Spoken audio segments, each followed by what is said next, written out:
भारत माता की, भारत माता की, भारत माता की। भारत अन्नै வாழ்க, பாரத அன்னை வாழ்க, भारत अन्नै வாழ்க। எல்லாரும் சொல்லுங்க.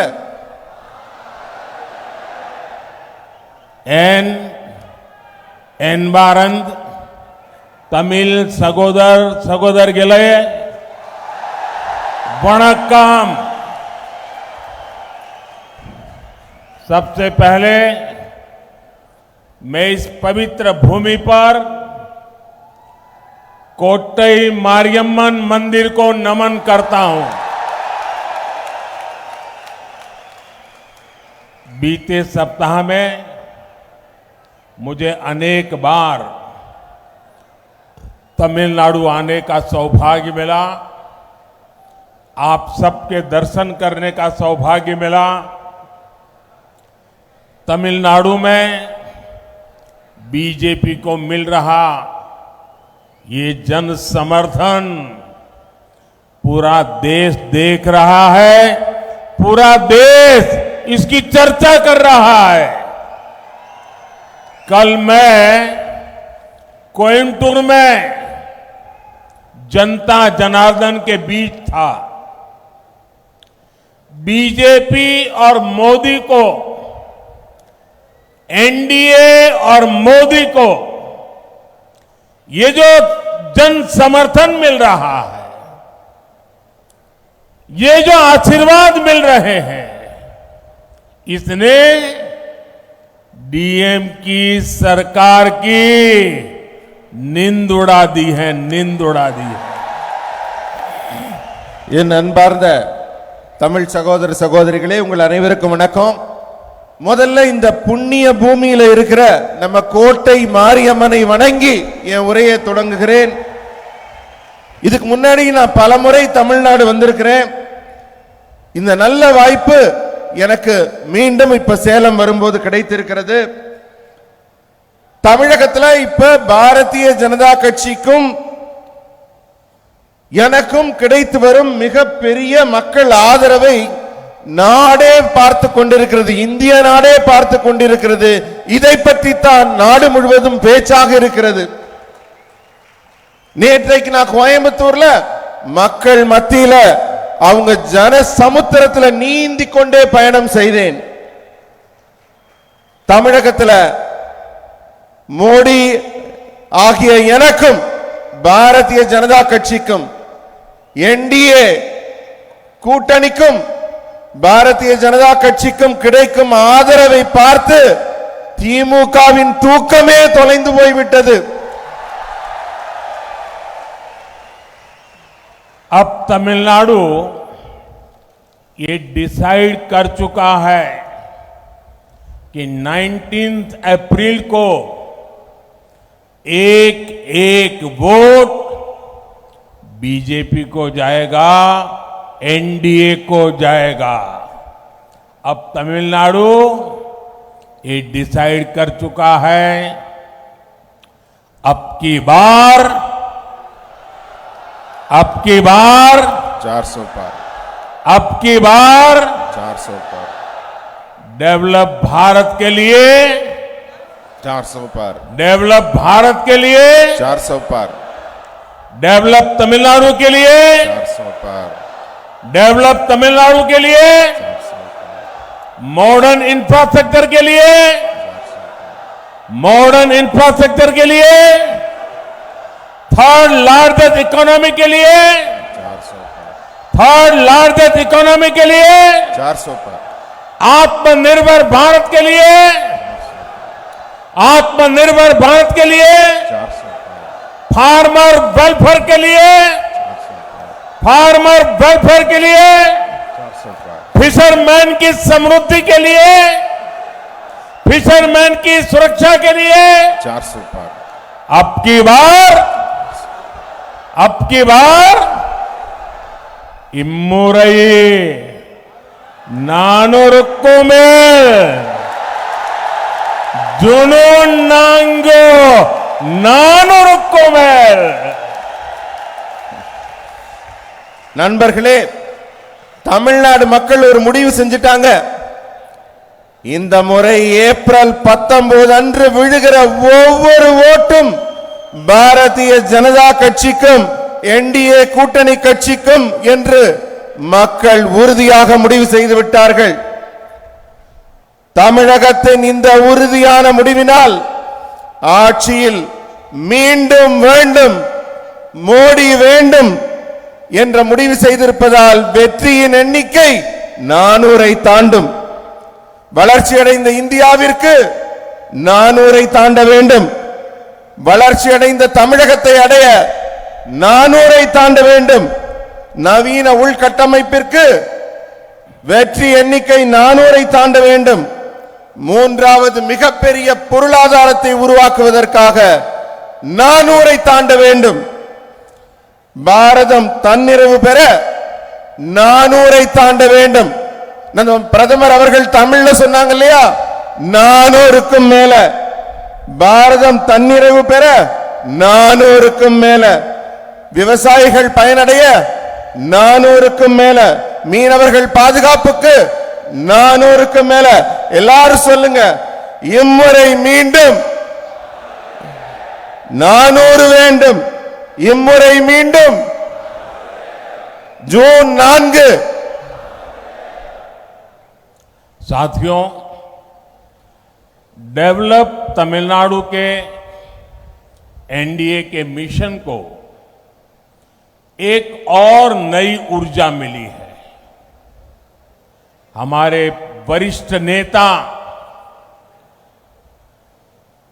और मेरा व्यक्तिगत संबंध भी जिनके साथ ज्यादा है, साहब पीएम ने भी एनडीए के नेतृत्व में तमिलनाडु का भाग्य बदलने की घोषणा की है। अय्या डॉक्टर रामदास जी का अनुभव और डॉक्टर अंबुमणि रामदास का टैलेंट, उनका परिश्रम तमिलनाडु के डेवलपमेंट को नई ऊंचाई देने में मदद करेगा। मैं एनडीए में शामिल होने पर उनका स्वागत करता हूं, अभिनंदन करता हूं। நண்பர்களே, நம்ம என்டிஏ கூட்டணி இப்ப மிகவும் வலுவான கூட்டணியாக உருவாகி இருக்கிறது. நேற்று நமது பாட்டாளி மக்கள் கட்சியின் தலைவர்கள் நம்ம என்டிஏ கூட்டணியில் இணைய சம்மதித்துள்ளனர். ஐயா டாக்டர் திரு ராமதாஸ் அவர்களும் திரு டாக்டர் அன்புமணி ராமதாஸ் அவர்களும் அவர்களுடைய திறமை, அவர்களுடைய ஆற்றல், அவர்களுடைய தொலைநோக்கு இவற்றையெல்லாம் கொண்டு தமிழகத்தை ஒரு புதிய உயரத்திற்கு, புதிய முன்னேற்றத்திற்கு கொண்டு செல்ல ஒரு உத்வேகமே நமக்கு கிடைத்திருக்கிறது. என்டிஏ கூட்டணியில் இணைத்துக் கொண்டுள்ள பாட்டாளி மக்கள் கட்சியின் தலைவர்களையும் தொண்டர்களையும் நான் வருக வருக என்று வரவேற்கிறேன். साथियों, सेलम में कई बार आया हूं और आज जब सेलम आया हूं तो बहुत सी पुरानी यादें भी ताजा हो गई है। 40-45 साल पहले जब मैं कैलाश मानसरोवर की यात्रा पर गया था तो यहां सेलम का एक नौजवान रत्नावेल मेरे साथ, मेरे ग्रुप में था।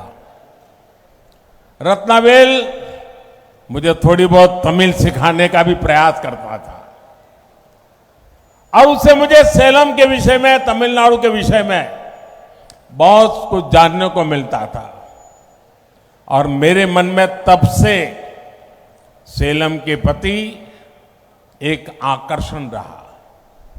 रत्नावेल जी का वहां से कैलाश मानसरोवर यात्रा करने के बाद उन्होंने आकर के यहां एक रेस्टोरेंट चालू किया था, लेकिन दुर्भाग्य से वो अकस्मात में उनकी मृत्यु हो गई। बहुत छोटी आयु में मेरा वो दोस्त चला गया, अब वो हमारे बीच नहीं है। काफी समय पहले उनका हादसे में देहांत हो गया था। நண்பர்களே, நான் பலமுறை சேலத்துக்கு வந்திருக்கேன். இந்த முறை சேலம் வரும்போது எனக்கு என்னுடைய பழைய ஞாபகங்கள் எல்லாம் சேர்ந்து வருகிறது. இன்னைக்கு ஒரு 40-50 வருஷம் முன்னாடி நான் கைலாஸ் மானசரோவர் யாத்திரை செல்லும் போது என்னுடைய கூட ஒரு பெரிய குழு வந்திருந்தாங்க. அந்த குழுவில் ஒரு இளைஞர் இருந்தார். இந்த ஊரை சேர்ந்தவர், ரத்னவேல் என்பது அவருடைய பெயர். எனக்கு அவர் ஞாபகம் வருது சேலம் வந்தோன்னு. அவர் என் கூட வரும்போது சேலத்தோட பெருமைகள், இந்த ஊரை பத்தின நல்ல நல்ல விஷயங்கள் எல்லாம் என்கிட்ட சொல்லிக்கிட்டே வந்தாரு. சேலத்தோட பல செய்திகள் சொன்னாங்க. அதை கேட்டதுலேருந்து எனக்கு சேலத்தின் மீது ஒரு மிகப்பெரிய ஒரு ஈர்ப்பே உருவாகிடுச்சு. அவரு அங்கே திரும்பி வந்து இங்க ஒரு உணவகத்தை வைத்து நடத்தி கொண்டிருந்தார். துரதிருஷ்டவசமாக இப்போது அவர் நம்மிடையே இல்லை. ஒரு விபத்தில் அவர் தன் உயிரை இழந்து விட்டார். அவருடைய நினைவு எனக்கு இங்கு சேலம் மண்ணில் கால் பதித்ததும் வந்து கொண்டிருக்கிறது. यहां सेलम में मेरी बहुत आत्मीयता के.एन. लक्ष्मणन जी से भी थी। लक्ष्मणन जी ने यहां तमिलनाडु में बीजेपी के विस्तार में बहुत बड़ी भूमिका निभाई थी। इमरजेंसी के दौरान भी उन्होंने बहुत बड़ा संघर्ष किया था। उन्होंने बहुत सारे स्कूल भी शुरू करवाए थे। आज सेलम आया हूं तो स्वाभाविक रूप से ऑडिटर रमेश की याद आना भी बहुत स्वाभाविक है।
दुर्भाग्य से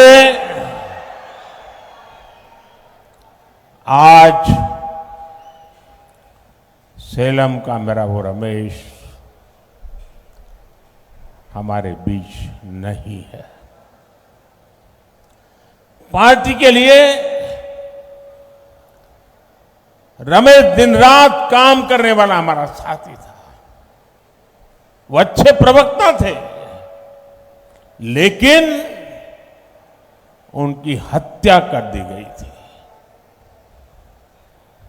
मैं उन्हें आज अपनी श्रद्धांजलि अर्पित करता हूं।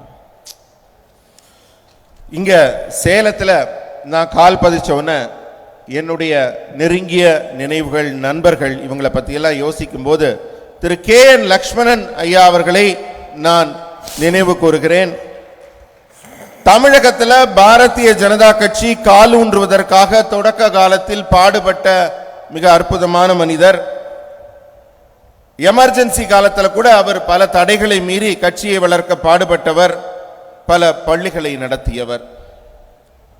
இப்படியே என் நினைவலைகள் சுழலும் போது இன்றைக்கு நான் சேலத்தில் கால் பதிச்சதும் எனக்கு அதிகமா என் நினைவை உறுத்திய ஒரு செய்தி, எனக்கு எண்ணம் திரு சேலம் ஆடிட்டர் ரமேஷ் அவர்களின் நினைவு. நான் தழுதழுக்க நம்ம பிரதமர் அவர்கள் பேசியது, கட்சிக்காக தன் உயிரையே தியாகம் செய்து உழைத்த அந்த மாபெரும் மனிதரை நினைவு கூர்ந்து ரமேஷ் அவர்கள் உயிரை கொடுத்து உழைத்தவர். கட்சிக்காக உயிரை கொடுத்தவரை கொலை செய்து விட்டார்கள் சமூக துரோகிகள். அந்த நேர்மையாளரை இந்த மண்ணிலே நினைத்து நான் அஞ்சலி செலுத்துகிறேன், இதயபூர்வமான அஞ்சலி செலுத்துகிறேன். அனைவரும் எழுந்து நின்று கட்சிக்காக உயிர் நீத்த அந்த மாபெரும் மனிதர் ஆடிட்டர் ரமேஷ் அவர்களை நினைவு கூர்ந்து அவர் பெயரை சொல்கிறேன், வாழ்க என்று உரத்த குரலில் கூறுங்கள். ஆடிட்டர் ரமேஷ் அவர்கள் புகழ், ஆடிட்டர் ரமேஷ் அவர்கள் புகழ். साथियों, अभी तो चुनाव अभियान की शुरुआत हुई है, लेकिन इंडिया अलायंस के प्लान मुंबई में उनकी पहली रैली में ही उनका मैनिफेस्टो, उनके बद इरादे खुल करके सामने आ गए हैं। मुंबई के शिवाजी पार्क में इंडी अलायंस ने खुलेआम घोषणा की है कि हिंदू धर्म की जिस शक्ति में आस्था होती है उन्हें इस शक्ति का विनाश करना है।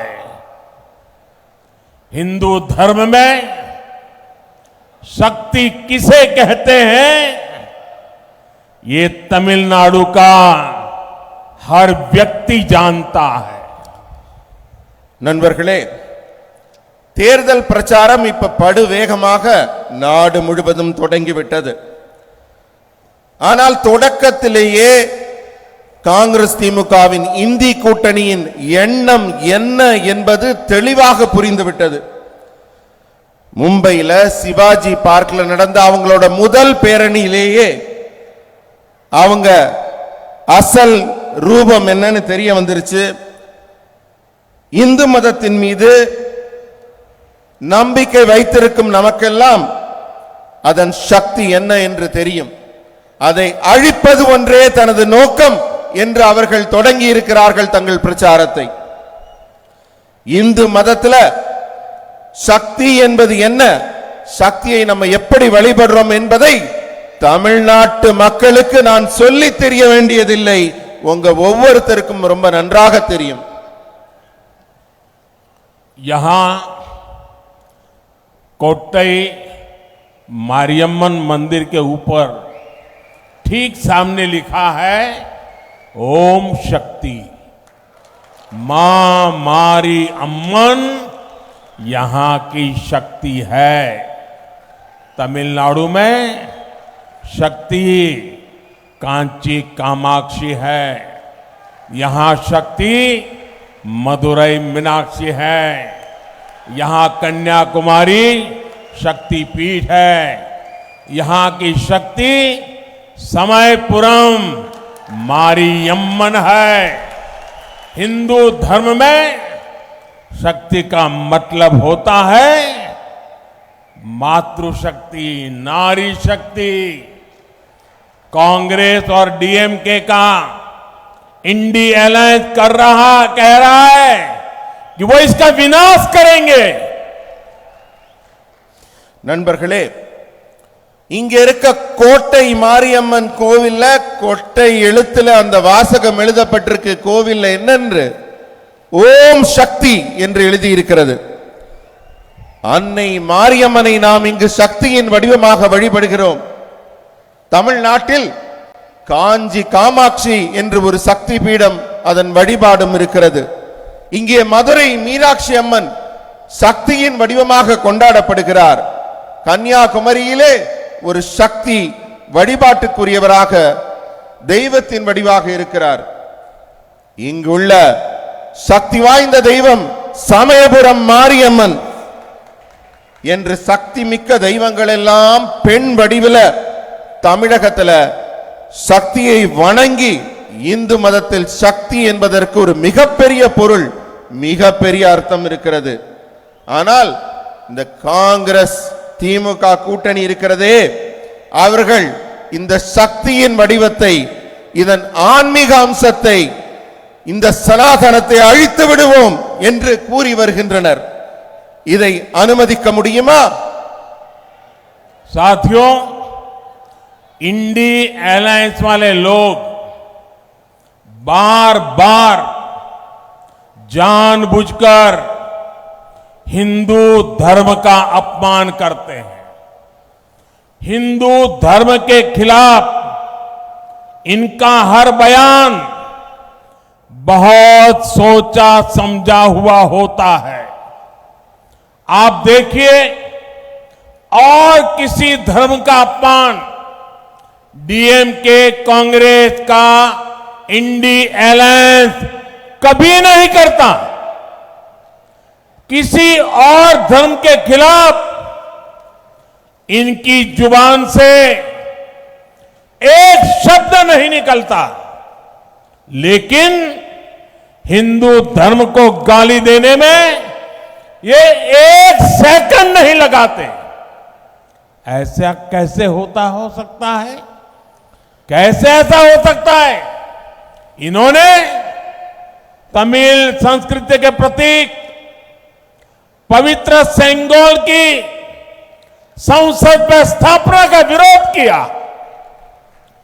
पवित्र सेंगोल यहां के मठों से जुड़ा हुआ है, इसलिए ये जानबूझकर उसका भी अपमान करते हैं। நண்பர்களே, இந்த இந்தி கூட்டணி இருக்கிறதே, அவர்கள் வேண்டுமென்றே மீண்டும் மீண்டும் இந்து மதத்தை தொடர்ந்து அவமதித்துக் கொண்டே இருக்கிறார்கள். இந்து மதத்திற்கு எதிராக அவர்கள் ஒரு கருத்தியலை உருவாக்கி கொண்டிருக்கிறார்கள். அந்த ஒவ்வொரு கருத்தும் ரொம்ப ஆழமா யோசிச்சு திட்டமிட்டு உருவாக்கப்பட்டவை. இந்த திமுக, காங்கிரஸ், இந்தி கூட்டணி எந்த வேகத்தில் இந்து மதத்தை தாக்குகிறதோ, எதிர்க்கிறதோ, ஆனால் வேறு எந்த மாற்று மதத்தையும் அவர்கள் தொடுவதே இல்லை. வேறு எந்த மதத்திற்கு எதிராகவும் அவர்கள் ஒரு சொல்லை கூட பேசுவதில்லை. ஆனா எப்பப்பெல்லாம் இந்து மதத்தை அவமதிக்க அவங்களுக்கு வாய்ப்பு கிடைக்குதோ, அப்பப்பெல்லாம் ஒரு வினாடி கூட வீணாக்காம இந்து மதத்தை தொடர்ந்து அவமதித்துக் கொண்டிருக்கிறார்கள். இதை எப்படி நம்மளால சகிச்சுக்க முடியும்? இதை எப்படி நம்மளால அனுமதிக்க முடியும்? தமிழ்நாட்டின் கலாச்சாரமான செங்கோலை நாடாளுமன்றத்தில் நிறுவுவதற்கு இந்தி கூட்டணி எதிர்ப்பு தெரிவிக்குது. காரணம் என்ன? புனிதமான செங்கோல் இங்க இருக்கிற சைவ ஆகம ஆதீன மடங்களுக்கு சொந்தமானது. அவர்களுடைய ஆன்மீக ஆசி பெற்ற அந்த செங்கோலை நாடாளுமன்றத்தில் நடவு செய்யக்கூடாது, காட்சிப்படுத்தக்கூடாதுன்னு அதை எதிர்த்தார்கள். செங்கோலை அவமதித்தவர்கள் இந்த இந்து கூட்டணியினர். साथियों, हमारे शास्त्र साक्षी है कि विनाश उनका होता है जो शक्ति को खत्म करने का विचार रखते हैं। ऐसे खतरनाक आइडियाज को हराने की शुरुआत 19 अप्रैल को सबसे पहले मेरा तमिलनाडु करेगा। तमिलनाडु सुब्रमण्य भारती जैसे महान व्यक्तित्व की धरती है। सुब्रमण्य भारती ने अपनी कविताओं में शक्ति स्वरूप में भारत मां की उपासना की थी। उन्होंने देश की नारी शक्ति की उपासना की थी। उसी शक्ति का उपासक ये आपका सेवक मोदी भी है। इसलिए शक्ति का विनाश करने की इच्छा रखने वालों को तमिलनाडु सजा देकर रहेगा। और ये तमिलनाडु के कोटि कोटि जनों की गारंटी है। நண்பர்களே, இந்த இந்து தர்மத்தில் வழிபாட்டுக்குரிய இந்த சக்தியின் தன்மையை அழிக்க நினைப்பவர்களுக்கு நான் சொல்லிக் கொள்கிறேன், இதை அழிக்கணும்னு நினைக்கிறவங்க தான் அழிஞ்சு போனதுக்கான ஏராளமான அடையாளங்கள் நம்ம சாஸ்திரங்கள்ல இருக்கு. ஏப்ரல் 19ஆம் தேதி தமிழகத்திலிருந்து தான் இந்த அழிவு அவர்களுக்கு தொடங்க போகுது. முதல் கட்டமா நீங்க தான் வாக்களிக்க போறீங்க. நம்ம சுப்பிரமணிய பாரதி அவர்கள் சக்தியை பெண் வடிவிலே சக்தியை வழிபட்டவர். சக்தியை பெண் வடிவிலே பாரத அன்னை என்று போற்றியவர். அவர் நாட்டின் பெண் சக்தியை வணங்கினார். நான் சுப்பிரமணிய பாரதியார் வழியில நானும் ஒரு சக்தி உபாசகன், மோடி ஆகிய நானும் ஒரு சக்தி உபாசகன். எனவே சக்தியின் அடையாளத்தை யார் யாரெல்லாம் அழிக்கணும்னு நினைக்கிறாங்களோ அவர்களை வரும் ஏப்ரல் 19 தமிழகம் மிக கடுமையாக தண்டிக்கும். இந்த உத்தரவாதத்தை தமிழகம் தருகிறது. साथियों, आपका ये सेवक मोदी देश की नारी शक्ति की हर परेशानी के आगे ढाल बनकर खड़ा है। महिलाओं को स्मोक फ्री लाइफ देने के लिए हमने उज्ज्वला एलपीजी गैस कनेक्शन दिए, हमने फ्री मेडिकल ट्रीटमेंट के लिए आयुष्मान योजना शुरू की। इन सभी योजनाओं के केंद्र में नारी शक्ति ही है। जब तमिलनाडु में 3,65 लाख लोगों को फ्री राशन मिलता है तो तमिलनाडु की मेरी सिस्टर्स की चिंता कम होती है। जल जीवन मिशन के जरिए मोदी तमिलनाडु के सभी घरों तक क्लीन ड्रिंकिंग वाटर पहुंचाने में जुटा है। इससे तमिलनाडु की मेरी सिस्टर्स को पानी लाने की मुसीबत से मुक्ति मिल रही है। तमिलनाडु में मुद्रा योजना के तहत जो हजारों करोड़ रुपए का लोन दिया गया है, उसकी ज्यादातर लाभार्थी ये मेरी बहनें हैं, हमारी बेटियां हैं। इसलिए आज नारी शक्ति मोदी के साथ उसका सुरक्षा कवच बन करके खड़ी है। अगले 5 वर्षों में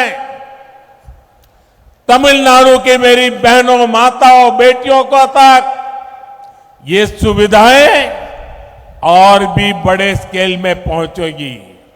इद मोदी इन गारंटी।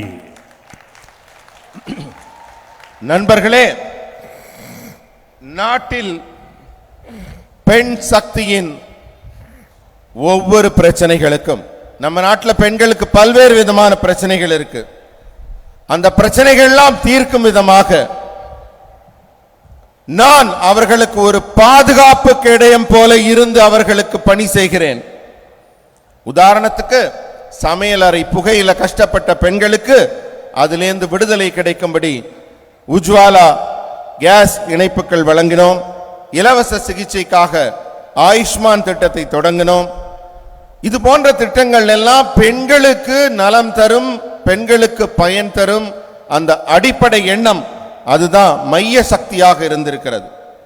தமிழ்நாட்டில் 3,65,00,000 பேருக்கு இலவசமாக ரேஷன் கிடைக்கும் போது என்னுடைய தமிழ்நாட்டின் தாய்மார்களும் சகோதரிகளும் எவ்வளவு நிம்மதியா இருந்திருப்பாங்க. ஜல் ஜீவன் திட்டத்தில் அனைவருக்கும் வீட்டு தேடி குடிநீர் வருது, வீட்டை தேடி குடிநீர் வருது. இதனால தண்ணீர் எடுக்கும் கவலை இல்லாமல் என் தமிழகத்தின் தாய்மார்களும் சகோதரிகளும் எவ்வளவு நிம்மதியாக இருப்பார்கள். முத்ரா கடன் பல ஆயிரம் லட்சக்கணக்கான கோடிகள் கடன் வழங்கப்படுது. தமிழகம் தான் இதுல முன்னிலையில் நிக்குது. அதிலும் குறிப்பாக முத்ரா கடனில் பெண்கள் தான் அதிகமாக கடன் பெற்று பயனடைகிறார்கள். இதனால எல்லாம் என்ன ஆச்சு தெரியுமா? இன்றைக்கு எந்த பெண் சக்திக்காக நாங்கள் திட்டங்களை நடத்தினோமோ அந்த பெண் சக்தி தான் இன்று எனக்கே பாதுகாப்பு கவசமாக இருக்கிறது. பெண்கள் தான் பாஜகவின் பாதுகாப்பு கவசம் போல இருக்கிறார்கள். அடுத்த 5 ஆண்டுகள்ல இந்த வசதிகள் இன்னும் பெரிய அளவில் இன்னும் நல்ல நல்ல நலத்திட்டங்கள் இந்த தாய்மார்களையும் சகோதரிகளையும் சென்று அடையும். இது மோடியின் உத்தரவாதம். साथियों, इंडी अलायंस के लोग महिलाओं के साथ कैसा व्यवहार करते हैं, तमिलनाडु इसका साक्षी रहा है। आपको याद होगा जब जयललिता जी जीवित थी तब डीएमके के लोगों ने उनके साथ कैसा बिहेव किया था। यही डीएमके का रियल फेस है। इसलिए ये लोग पार्लियामेंट में विमेन रिजर्वेशन बिल का भी विरोध करते हैं। इसलिए तमिलनाडु में महिलाओं के खिलाफ अपराध बढ़ रहे हैं। 19 अप्रैल को मेरी माताओं बहनों को डीएमके के इस महिला विरोधी माइंडसेट के खिलाफ भी वोट करके उनको सजा देनी है। நண்பர்களே, இந்தி கூட்டணி இந்த திமுகவும் காங்கிரசும் பெண்களை எப்படியெல்லாம் கேவலமாக நடத்துகிறார்கள், இழிவுபடுத்துகிறார்கள். இதுக்கெல்லாம் தமிழ்நாடு தான் சாட்சி. உங்களுக்கு நினைவு இருக்கலாம், ஜெயலலிதா அம்மா உயிரோடு இருந்தப்ப அவரை திமுக காரங்க எப்படியெல்லாம் இழிவுபடுத்தினார்கள். கொஞ்சம் நினைச்சு பாருங்க. அதுதான் அவங்களோட உண்மையான முகம். அதனால தான் அவங்க இன்றைக்கு நாங்க மகளிர் இடஒதுக்கீடு மசோதாவை கொண்டு வரும்போது நாடாளுமன்றத்தில் அதை எதிர்க்கிறார்கள். தமிழ்நாட்டில் தான் பெண்களுக்கு எதிரான குற்றங்கள் மலிந்து போய் இருக்கிறது. ஆகவே என் தமிழகத்தின் தாய்மார்களே, என் சகோதரிகளே, வர்ற ஏப்ரல் 19ஆம் தேதி நீங்க வர்ற இந்த தேர்தலில் வழங்கக்கூடிய ஒரு தீர்ப்பு இருக்கிறதே, அது திமுகவுக்கு வழங்கக்கூடிய ஒரு பாடமாக இருக்க வேண்டும். பெண்களுக்கு எதிரான அவர்கள் மனநிலையை கண்டிப்பதாக நீங்கள் வாக்களிக்க வேண்டும். साथियों, डीएमके और Congress two sides of the same coin है।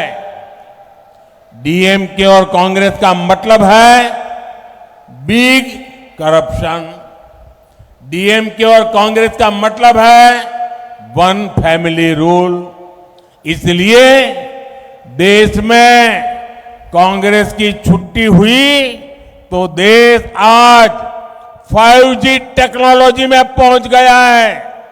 लेकिन तमिलनाडु में डीएमके का अपना अलग ही 5G चल रहा है।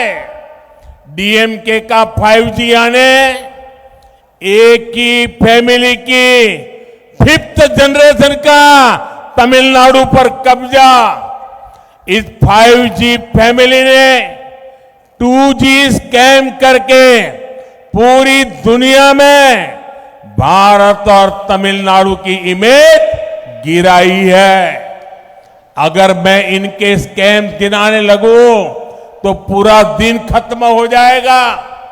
बीजेपी सरकार तमिलनाडु के डेवलपमेंट के लिए lakhs of crore of rupees भेज रही है और यहां की सरकार उसे लूटने में लगी है। நண்பர்களே, திமுகவும் காங்கிரசும் ஒரே நாணயத்தின் 2 பக்கம் இருக்கிற பக்கங்கள். திமுகவும் காங்கிரசும் அர்த்தம் என்னன்னு கேட்டீங்கன்னா, ஒரு பக்கம் ஊழல், ஒரு பக்கம் குடும்ப ஆட்சி. இவர்கள் ரெண்டு பேரும் ஊழலையும் குடும்ப ஆட்சியையும் தொடர்ந்து செய்பவர்கள். அதனால தான் காங்கிரஸ் ஆட்சியிலிருந்து வீட்டுக்கு அனுப்பப்பட்ட பிறகு நம்ம நாட்டில் 5G தொழில்நுட்பமே வளருது. ஆனால் தமிழ்நாட்டில் திமுக ஒரு புது டெக்னாலஜி கண்டுபிடிச்சிருக்காங்க. அவங்க ஒரு தனியா ஒரு 5G நடத்திக்கிட்டு இருக்காங்க. அது என்ன 5G தெரியுமா? திமுகவின் 5G என்பது அவங்களுடைய 5வது ஜெனரேஷன், அவங்களுடைய 5வது தலைமுறை மீண்டும் ஆட்சிக்கு வரணும்னு ஆசைப்படுறாங்க. 5G மோசடி, 5G குடும்ப ஆட்சி மோசடி. ஆனா இவங்க இதுக்கு முன்னாடி செஞ்சது 2G ஊழல் மோசடி. உலகம் முழுக்க இந்தியாவை தலைகுனிய செய்தவர்கள் திமுகவினர். இவங்க பண்ண ஊழல் எல்லாம் நான் பட்டியலிட்டேன்னா அதுக்கு இன்னைக்கு ஒரு நாள் பத்தாது. உங்களுக்கு சுருக்கமா சொல்றேனே, தமிழகத்தின் வளர்ச்சிக்காக பல லட்சம் கோடி ரூபாய்களை தமிழகத்திற்கு அனுப்புவதில் மிக ஆர்வமாக இருக்கிறது பாரதிய ஜனதா கட்சி அரசு. ஆனா இங்க இருக்க அரசு அந்த பணத்துல எப்படியெல்லாம் கொள்ளையடிக்கலாம் என்பதிலேயே குறியாக இருக்கிறது. साथियों, आज इस स्टेज से मैं पीपल्स लीडर मक्कड़ तलेवर अय्या जी.के. मुपनार जी को भी याद करना चाहता हूं. मुपनार जी जैसे स्टॉलवर्ड नेता नेशनल पॉलिटिक्स में बहुत आगे तक जा सकते थे, लेकिन डायनेस्टिक पार्टी ने उन्हें आगे नहीं बढ़ने दिया. वो प्राइम मिनिस्टर भी बन सकते थे, लेकिन डायनेस्टिक पार्टी ने ये भी नहीं होने दिया. இந்த மேடையில் மக்கள் தலைவர் திரு ஜி.கே. மூப்பனார் ஐயாவை நான் நினைவு கூறுகிறேன். எத்தனை பெரிய தலைவர் அவர்! தேசிய அரசியலில் மிகப்பெரிய உயரங்களை தொடக்கூடியவராக இருந்தார். அவர் மட்டும் மனது வைத்திருந்தால் பாரத திருநாட்டின் பிரதமர் என்ற அந்தஸ்தை பெற்றிருக்கக்கூடியவர். ஆனா அவரை அந்த காங்கிரஸ் குடும்ப ஆட்சி வளரவிட்டதா? அவருக்கு எதிரான எல்லா வேலைகளையும் செய்து ஒரு தமிழராகி அவரை வளரவிடாமல் செய்ததுதான் காங்கிரஸ் கட்சியின் குணம். साथियों, तमिलनाडु वो धरती है जिसने हमें पेरुंदलेवर अया के कामराज जैसे ग्रेट लीडर दिए हैं.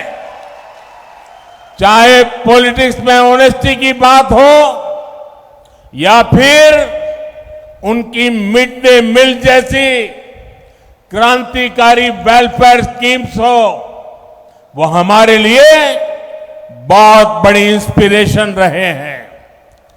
गरीब बच्चों तक एजुकेशन को ले जाने के लिए उनके कार्यों को आज भी याद किया जाता है.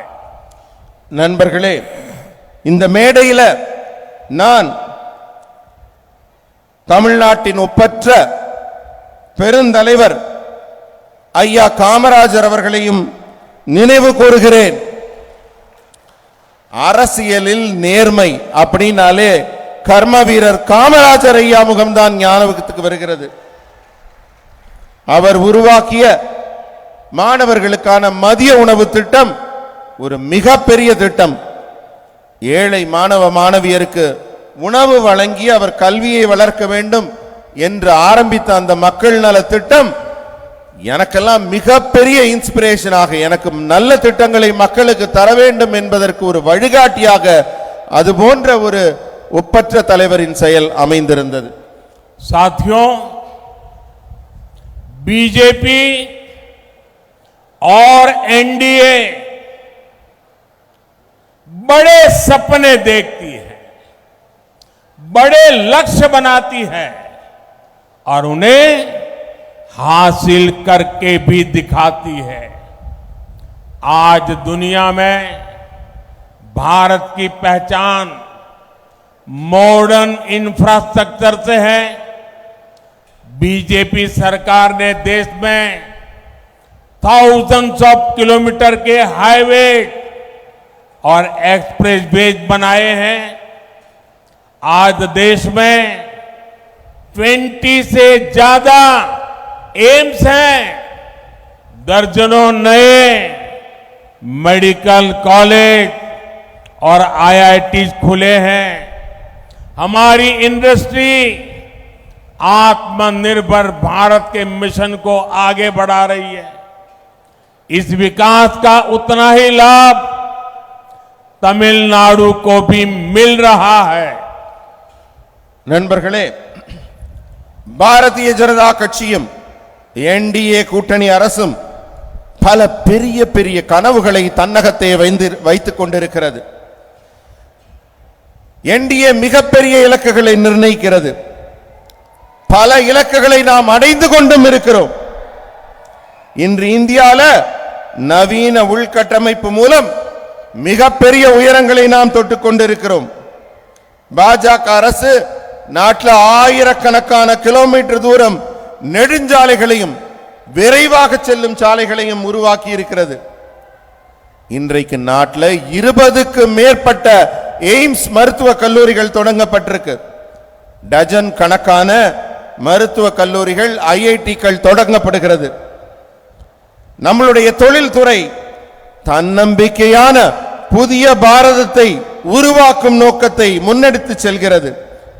இந்த எல்லா வளர்ச்சியும் தமிழகத்தையும் சேர்த்து தமிழகத்தையும் முன்னுக்கு கொண்டு சென்று கொண்டிருக்கிறது. साथियों, एनडीए सरकार देश में 2 डिफेंस कॉरिडोर बना रही है। इसमें एक हमारे तमिलनाडु में बन रहा है। बीजेपी सरकार देश भर में 7 मेगा टेक्सटाइल पार्क बना रही है, जिनमें से एक हमारे तमिलनाडु में तैयार होगा। हमारी सरकार ने स्पेशलिटी स्टील के उत्पादन से जुड़ी योजना के लिए 6,000 करोड़ रुपए मंजूर किए हैं।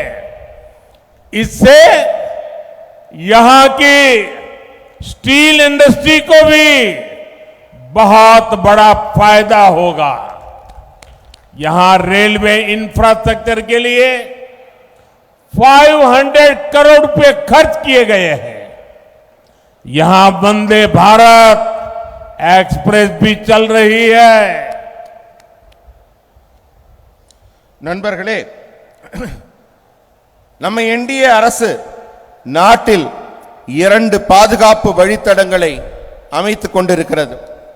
அதிலே ஒன்று நாட்டிலே உருவாகிற 2 பாதுகாப்பு வழித்தடத்தில் ஒன்று தமிழகத்தில் அமைகிறது. பாரதிய ஜனதா கட்சி அரசு நாடு முழுவதும் 7 உயர்தரமான ஜவுளி பூங்காக்களை அமைத்து வருகிறது. அந்த 7இல் ஒன்றாக தமிழகத்தில் ஒரு ஜவுளி பூங்கா உருவாக்கப்பட்டு வருகிறது. சிறப்பான எஃகு தயாரிப்பு தொடர்பான இரும்பு தயாரிப்பு தொடர்பாக 6000 கோடி ரூபாய் செலவிலே ஒரு திட்டம் தயாரிக்கப்பட்டிருக்கிறது. மத்திய அரசு அதற்கு ஒப்புதல் அளித்திருக்கிறது. இதன் மூலம் சேலத்தின் உருக்கு தொழிலும் பெரிதும் பயனடைய இருக்கிறது. ரயில்வே உள்கட்டமைப்புக்காக இங்க 260 கோடி ரூபாய் செலவு செய்யப்பட்டுள்ளது.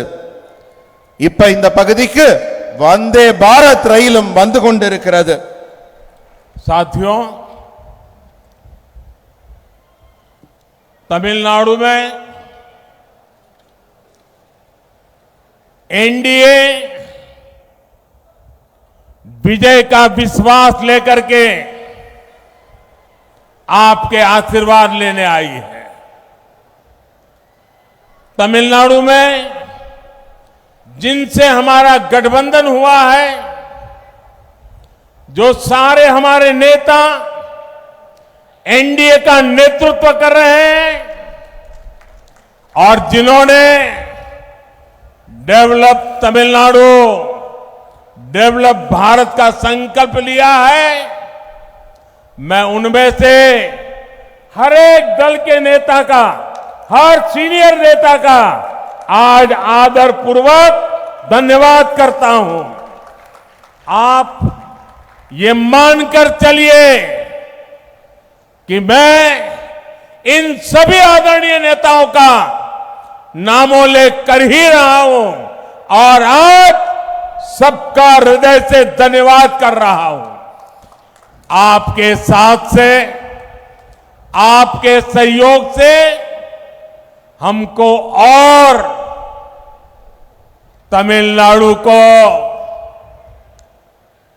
नई ऊंचाई पर ले जाकर के, भारत को नई ऊंचाई पर ले जाकर के, डेवलपमेंट की नई ऊंचाइयां पार करके हम दिखाएंगे।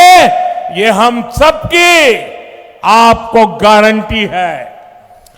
நண்பர்களே, தமிழ்நாட்டில் இப்ப நம்ம கூட்டணியில இணைந்திருக்கும் தலைவர்கள், என்டிஏ கூட்டணியில் இணைந்திருக்கும் தலைவர்கள் ஒவ்வொருவரையும் நான் வணங்கி வரவேற்கிறேன்.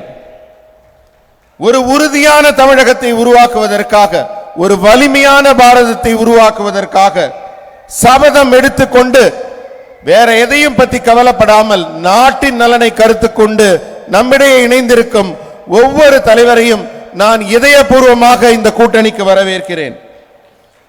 உங்க ஒவ்வொருத்தரோட உழைப்பினாலையும் நான் உறுதியாக சொல்கிறேன், நம்ம நாடு வலிமையான பாரதமாக உருவாகும், வளர்ச்சியடைந்த பாரதமாக உருவாகும். புதிய உயரங்களை தொடுவதற்கான உத்வேகம் உங்கள் ஒவ்வொருத்தர் வருகையாலும் கிடைக்கும் என்று மேடையில் இருக்கும் அனைத்து தலைவர்களையும் வணங்கி இதயபூர்வமாக வரவேற்று உங்களுக்கு என் நன்றிகளை தெரிவித்துக் கொள்கிறேன். साथियों, अगले 5 इयर्स तमिलनाडु के डेवलपमेंट के लिए बहुत अहम होने जा रहे हैं। अगले 5 इयर्स करप्शन के खिलाफ हमारी लड़ाई के लिए अहम साबित होंगे। इसके लिए 19 अप्रैल को तमिलनाडु को नया रिकॉर्ड बनाना है। आपको तमिलनाडु में बीजेपी के, एनडीए के सभी कैंडिडेट्स को भारी बहुमत से जिताना, और इसलिए मैं आज तमिलनाडु की धरती पर बार बार आके जनता जनार्दन से मिलकर के आपसे प्रार्थना कर रहा हूं और आपके आशीर्वाद चाहता हूं। आज मुझे एक बात और भी आपसे कहनी थी। मैं हैरान हूं जी, आज अगर कहीं कोई मान लीजिए बड़ा सा खंभा मिल गया,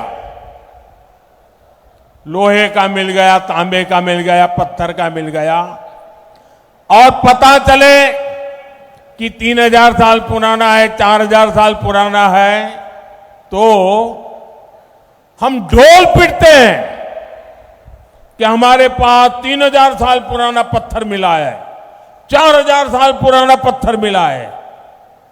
लेकिन मेरा देश का दुर्भाग्य देखिए, आजादी के 75 साल हो गए, दुनिया की सबसे पुरानी भाषा तमिल भाषा हिंदुस्तान की है, लेकिन दुनिया में जाकर के सीना तान करके बोलने का किसी को जरूरी नहीं लगा। इसकी मुझे पीड़ा है। ये मेरे देश का गौरव है, मेरी महान परंपरा का गौरव है। अरे जिस देश के पास दुनिया की सबसे पुरानी भाषा हो, वो देश दुनिया के सामने अपनी महान परंपरा के लिए गौरव से खड़ा हो सकता है। लेकिन इनको इसकी परवाह नहीं थी। मैं ये मिशन लेकर के निकला हूं। मैं दुनिया को बताना चाहता हूं ये मेरे देश हैं जिसने दुनिया की सबसे पुरानी भाषा का गर्व प्राप्त है, वो मेरी तमिल भाषा है। लेकिन दुर्भाग्य से मैंने थोड़ा बहुत कोशिश तो करता रहता हूं, लेकिन सीख नहीं पाता हूं। और हो सकता है कि 6-8 महीने यहां रह लूं तो सीख लूंगा। लेकिन आपके मेरी ये जो कमी पूरी करने के लिए मैं लगातार दिमाग खपाता रहता हूं। और इन दिनों मुझे टेक्नोलॉजी की मदद मिल गई है, और अभी अन्नामलाई ने विस्तार से इसका वर्णन भी किया।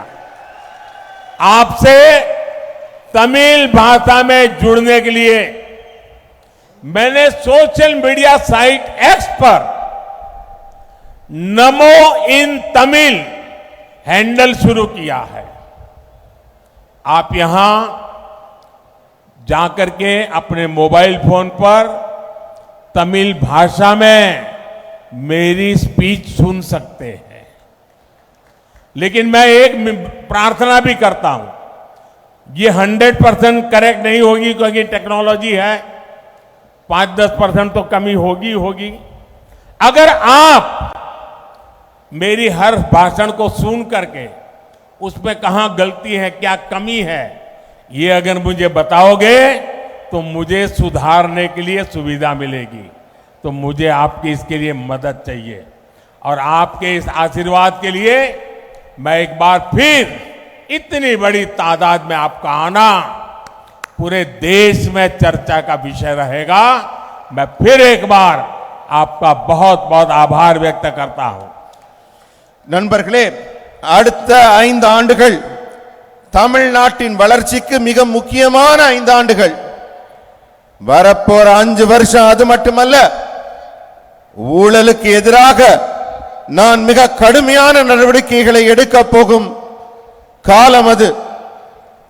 அதனால நீங்க எல்லாம் ஞாபகம் வச்சுக்கோங்க, வர ஏப்ரல் 19ஆம் தேதி தமிழக மக்கள் ஒரு புதிய சாதனையை தொடங்கி வைக்க வேண்டும். தமிழ்நாட்டில் இருக்கிற பாரதிய ஜனதா கட்சி வேட்பாளர்கள் அத்தனை பேரையும் நீங்கள் வெற்றி பெற செய்ய வேண்டும்.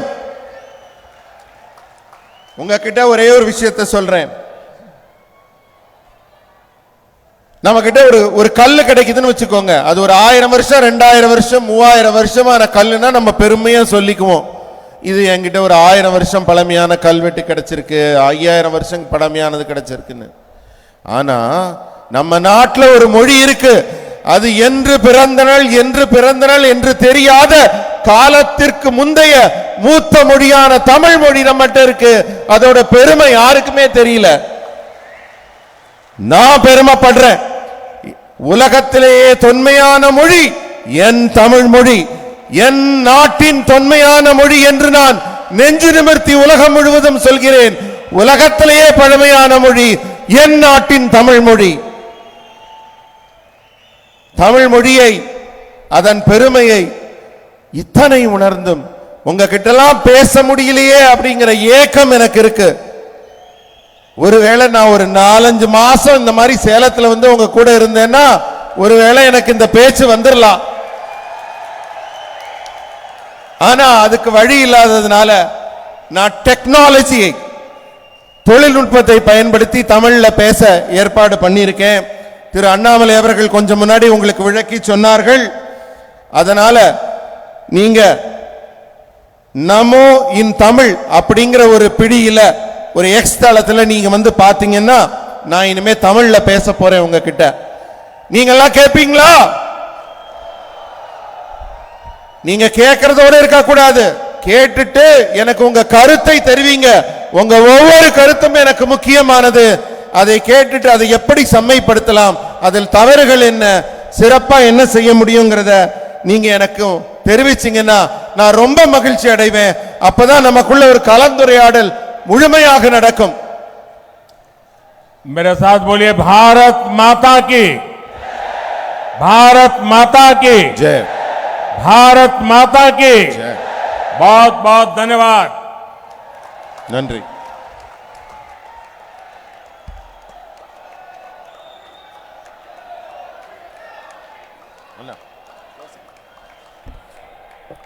भारत माता की, भारत माता की, भारत प्रदम नरेंद्र मोदी